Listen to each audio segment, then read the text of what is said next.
Hey everyone, good morning. Welcome to another episode of Wisdom Wednesdays. Another beautiful morning here in New Mexico. And this morning, we're going to be covering options to extend when it comes to leases.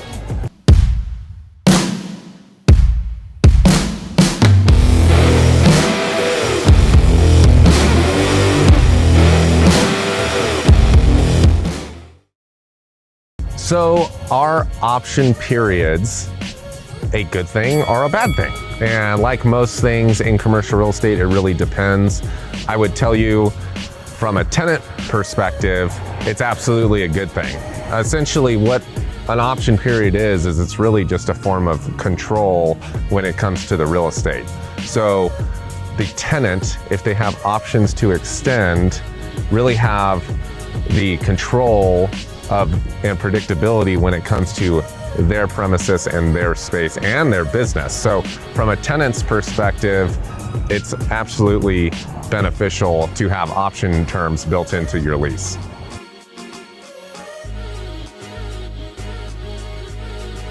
So the question that we often get asked as brokers is, how should we negotiate the option terms and the rate that happens when the option to extend occurs?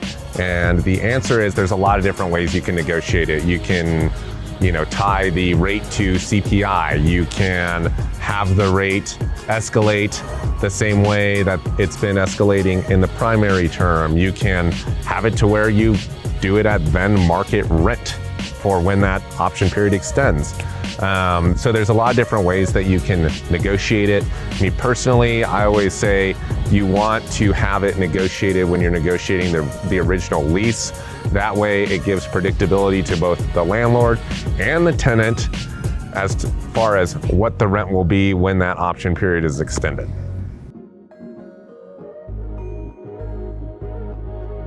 So how long are option periods typically? Well, the simple answer is typically the option term will match your primary term. So if you have a 5-year primary term, you will typically have a 5-year option. If you have a 20-year primary term, then typically you'll have a 20-year set of options, but typically those are divided into 5-year increments. So you'll have 4 5-year options, which again equivalent to 20, matching your primary term. So another item that we are constantly asked about, and another item to really pay attention to when negotiating the original lease, is the notification timelines. When it comes to the tenant notifying the landlord as to whether they're going to go ahead and exercise that option to extend or not. This really ranges. It could be anywhere from 6 months or 3 months to 6 months to a year.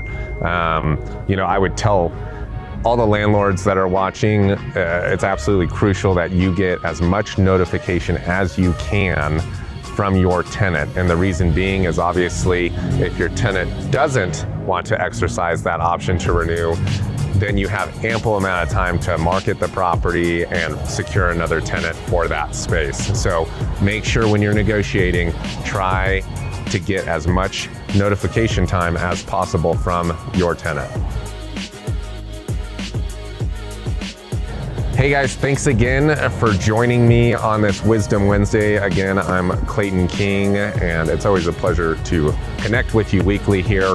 I hope you found this information of value. If you did, please head over to any of our social platforms here and give us a follow. Or if you have any additional questions regarding option periods, by all means, feel free to visit our website. All our contact information is there, and we would be happy to assist you and answer any additional questions you have. So again, thank you for joining me, and we look forward to connecting with you next week.